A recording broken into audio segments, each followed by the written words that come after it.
Sir, we are deeply committed to changing the condition of living of millions of our people, the vast majority of whom live in great poverty. When we talk of the most urgent problems in the country, which are the removal of poverty and the lessening of disparities, our slogans have been made the matter of jokes and of ridicule. Any subject, any question, any debate has evoked the taunt as to what about Garibi Hatao.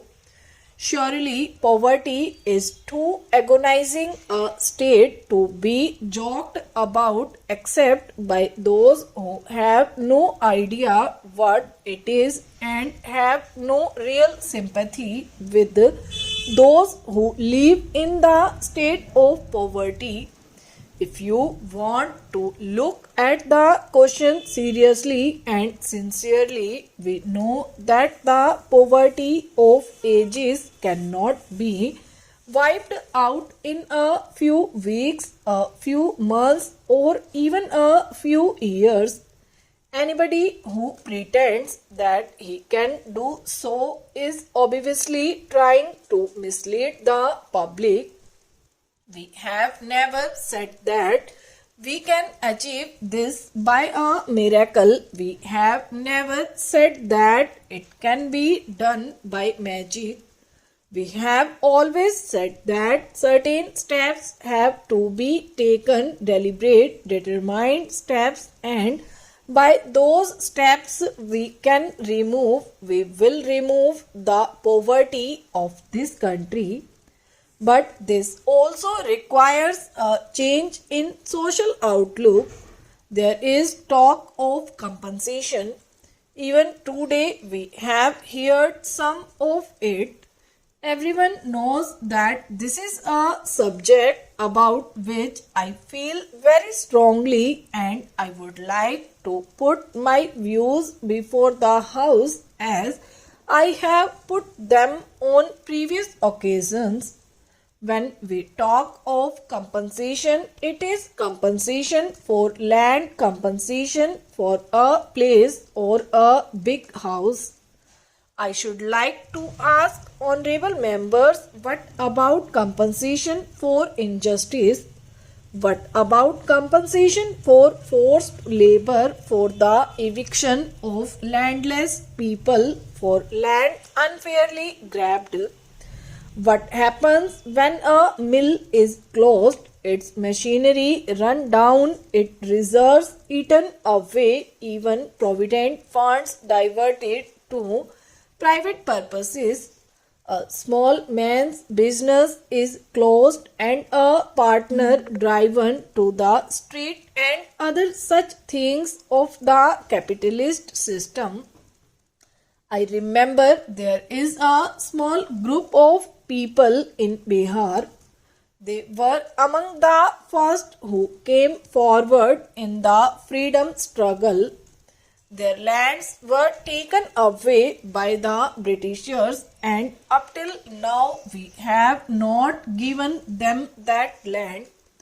We believe that the necessary social, political and economic processes which are involved in changing poverty must be carried out within a democratic framework. The vested interests have as usual raised a hue and cry either through lack of understanding or deliberate mischief. As I said earlier, they have misinterpreted many of the words which we use. I talked earlier of commitment. What I mean is that we are committed to the upholding of the freedom of speech, of assembly, of worship, of every citizen of this vast and varied land. Our commitment to secular democracy is non-negotiable. There is nothing negative in our approach. I am not against a class or a section of society. I am for the Indian people.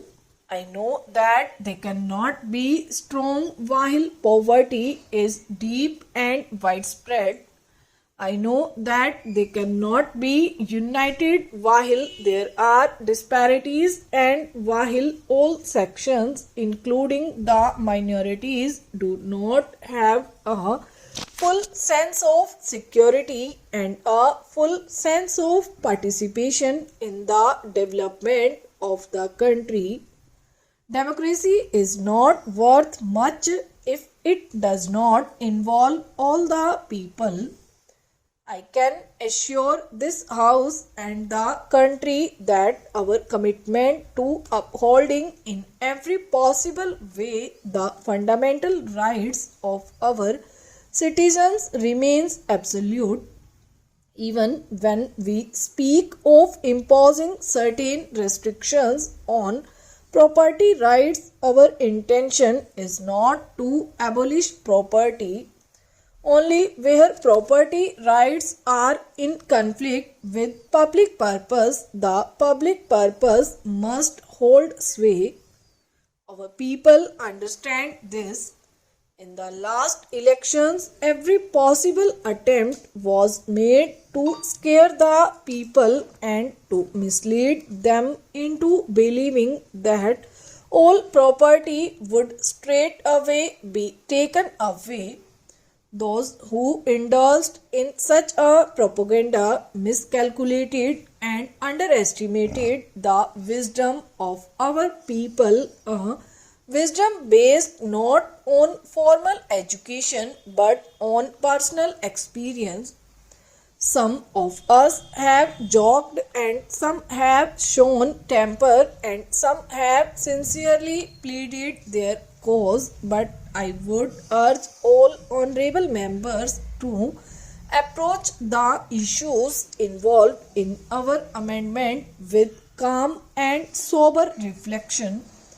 These amendments have significantly social and political import which we must try to understand in all seriousness. The measures which we have taken and are taking are milestones in the progress of millions of our people. They have come to be regarded by the people as marking a new stage in their struggle to build a social, more humane and just society. As their elected representatives, it is our duty to reflect their urges, and I am sure this will bring us more near to the people. It is in that spirit that I commend to you the acceptance of this bill.